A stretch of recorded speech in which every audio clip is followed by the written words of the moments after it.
Scholars university দুজন মেয়ে হেঁটে যাচ্ছিল, এর মাঝখানে তারা হাসাহাসি করছিল। সে সবসময় হাসাহাসি করতো। তার দুটা মেয়ে তার দুটা বয়ফ্রেন্ডকে ফোন দেয়, এটা নিয়ে কিছু কথা কাটাকাটি হয়।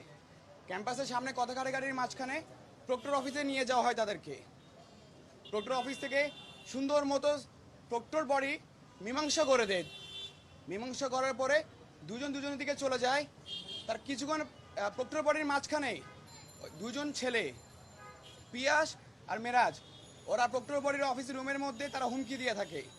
তারা হুমকি দেয়, তোরা বের হ, আমরা তোদেরকে দেখতেছি। ওরা কিছুক্ষণ পরে খাওয়ার জন্য বের হয়েছিল। এর মাঝখানে কিছু সন্ত্রাস এসে তাদেরকে আমাদের ক্যাম্পাসের সিঁড়িতে মেরে দিয়ে চলে যায়। এই ঘটনার স্থলে সে সর্বোচ্চ 10 থেকে 15 মিনিটের মধ্যেই ইন্তেকাল গ্রহণ করে। সে আর আমাদের মাঝে নেই। আমাদের ক্যাম্পাস থেকে আমাদের স্টুডেন্টরা সবাই মিলে তাকে তাৎক্ষণিকভাবে কুর্মিটোলা হসপিটালে নিয়ে যাওয়া হয়। কুর্মিটোলা হসপিটালে নিয়ে যাওয়ার পরে তাকে মৃত ঘোষণা করা হয়। এরপরে কেন্দ্রীয় ছাত্রদল সভাপতি রাকিব ভাই, কেন্দ্রীয় সাধারণ সম্পাদক নাসির ভাই, তারপরে আমাদের বেসরকারি বিশ্ববিদ্যালয়ের সভাপতি হুরারা ভাইয়া, বেসরকারি সাধারণ সম্পাদক বিন্দু ভাইয়া, সবাই আমাদের সহযোগিতা করে। তারা থানায় আসে।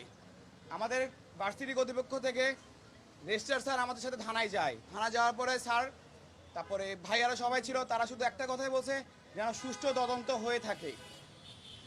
সুষ্ঠু তদন্তের মধ্যে এখন পর্যন্ত সিসি ক্যামেরার ফুটেজের থেকে 3 জনকে ধরানো হয়। 3 জন আসামি এখনও আমাদের থানার মধ্যে আছে, তাদেরকে জিজ্ঞাসাবাদ করতেছে।